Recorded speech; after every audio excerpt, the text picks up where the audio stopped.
안녕하세요. 유영식 TV의 유영식입니다. 오늘은 더불어민주당과 크루 드래곤이라는 제목을 가지고 방송을 하도록 하겠습니다. 먼저 자료화면 보시겠습니다. 우리 법원이 강제징용 배상 판결과 관련해 공시송달을 한 데 대해 일본 정부가 강경한 입장을 밝혔습니다.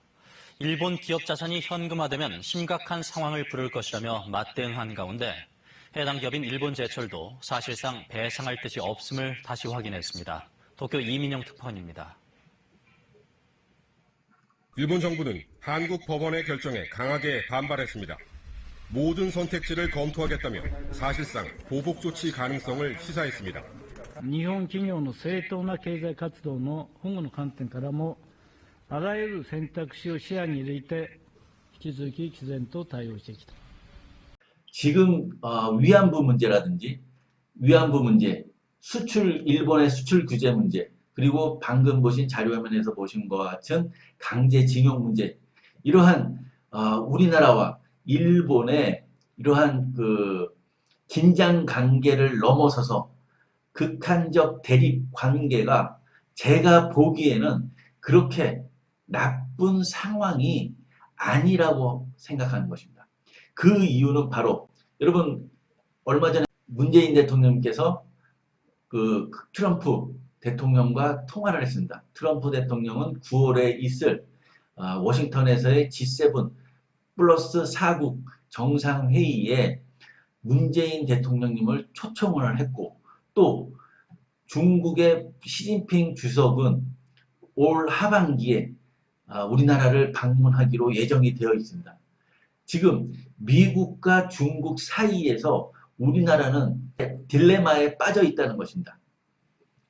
그러니까 중국 편에 설 수도 없고 또 미국 편에 설 수도 없는 이러한 딜레마 상황을 어쩌면은 이러한 일본과의 극한 대립, 대치 관계를 통해서 해결할 수도 있다는 것이 저의 생각인 것입니다. 무슨 소리냐? 중국은 한미일 동맹이 중국의 목을 조이고 있다고 생각하고 있다는 것입니다. 그래서 이제 중국은 그 한미일 동맹의 약한 고리인 한국에 적극적으로 어필을 하고 있다는 것을 여러분들에서 아실 겁니다.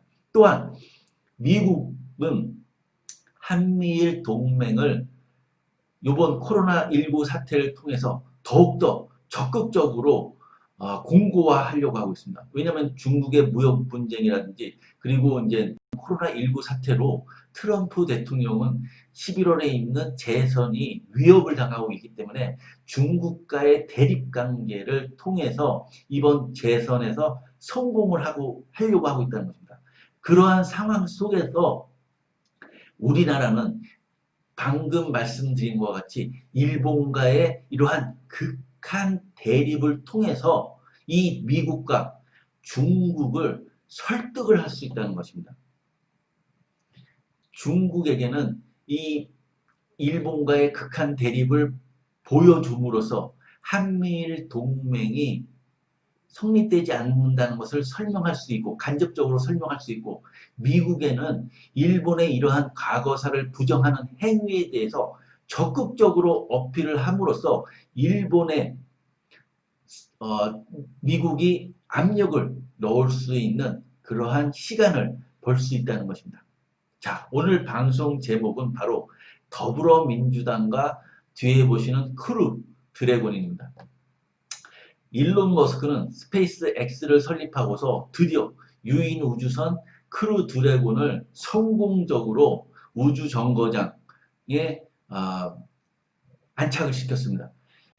크루 드래곤이 만약에 7.9km, 초속 7.9km의 속도로 날아가지 않았다고 한다면은 이 크루 드래곤은 대기의 저항을 이기지 못하고서 아마 추락을 했을 것입니다. 하지만은 크루 드래곤은 성공적으로 우주 정거장에 안착을 했습니다. 이와 마찬가지로 더불어민주당이 드디어 이제 국민의 민의를 받들어서 이번 21대 총선에서 177석의 의석으로 21대 국회를 시작을 했다는 것입니다.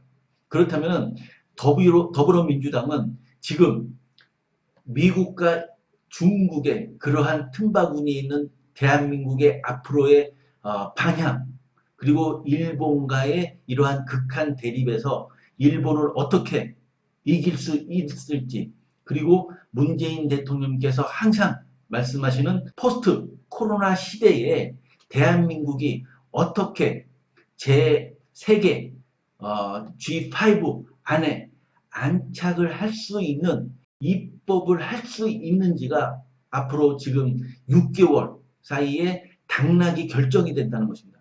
그래서 이제 크루 드래곤이 제1우주 속도 초속 7.9km의 속도로 대기 저항을 벗어났듯이 우리 더불어민주당도 미래통합당의 저항을 벗어나서 거침없이 우주로 날아가라는 의미에서 오늘 방송을 했습니다.